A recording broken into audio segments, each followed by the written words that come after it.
ఒకప్పుడు ఒక చిన్న గ్రామంలో రాము అనే బాలుడు ఉండేవాడు. అతను చాలా కష్టపడి చదివేవాడు మరియు అందరితో మర్యాదగా ఉండేవాడు. రాము తండ్రి రైతు. వారి కుటుంబం సాధారణంగా జీవించేది. అయినప్పటికీ రాము ఎప్పుడూ నిజాయితీని విడిచిపెట్టేవాడు కాదు. ఒక రోజు రాము పాఠశాల నుంచి ఇంటికి వస్తుండగా రోడ్డుపై ఒక పర్స్ కనిపించింది. ఆ పర్స్ చాలా అందంగా ఉండి, అందులో డబ్బు కూడా ఎక్కువగా ఉంది. రాము ఆ పర్స్ను తీసుకుని చూశాడు.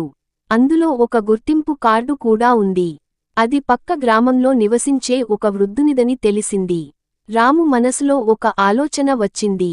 ఈ డబ్బును నేను ఉంచుకుంటే మా ఇంటి అవసరాలకు ఉపయోగపడుతుంది. కాని ఇది నాది కాదు, యజమానికి తిరిగి ఇవ్వాలి అని అనుకున్నాడు. వెంటనే అతను ఆ చిరునామాకు వెళ్లాడు. ఆ సమయంలో ఆ వృద్ధుడు చాలా ఆందోళనగా ఉన్నాడు. తన పర్స్ పోయిందని బాధపడుతున్నాడు. పర్స్లో అతని నెలవారీ పెన్షన్ డబ్బు ఉండేది. అది పోతే అతనికి చాలా ఇబ్బందులు వచ్చేవి.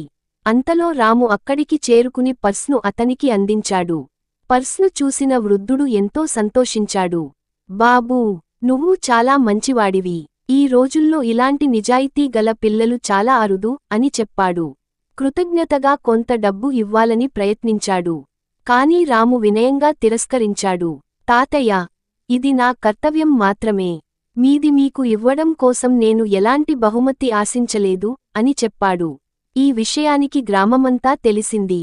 గ్రామ పెద్దలు రామును సభలో సత్కరించారు. అతని నిజాయితీని అందరికీ ఆదర్శంగా చూపించారు. పాఠశాలలో కూడా ప్రధానోపాధ్యాయులు రామును ప్రశంసించి, ఇతర విద్యార్థులు కూడా అతనిలా ఉండాలని చెప్పారు. కొన్ని రోజుల తర్వాత ఆ వృద్ధుడు గ్రామంలోని ఒక సేవా సంస్థ సభ్యుడని తెలిసింది. రాము చదువులో ప్రతిభావంతుడని తెలుసుకుని, అతని ఉన్నత విద్య కోసం ఆర్థిక సహాయం ఏర్పాటు చేశాడు. రాము ఎంతో ఆనందపడి మరింత కష్టపడి చదివాడు. తరువాత మంచి ఉద్యోగం సంపాదించి తన కుటుంబానికి, గ్రామానికి గౌరవం తీసుకువచ్చాడు. రాము జీవితంలో వచ్చిన ఈ విజయం అతని నిజాయితీ వల్లే సాధ్యమైంది.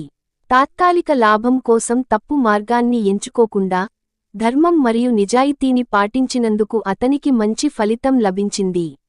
నీతి: నిజాయితీ ఎప్పుడూ వృథా కాదు. మంచి పనికి మంచి ఫలితం తప్పకుండా లభిస్తుంది.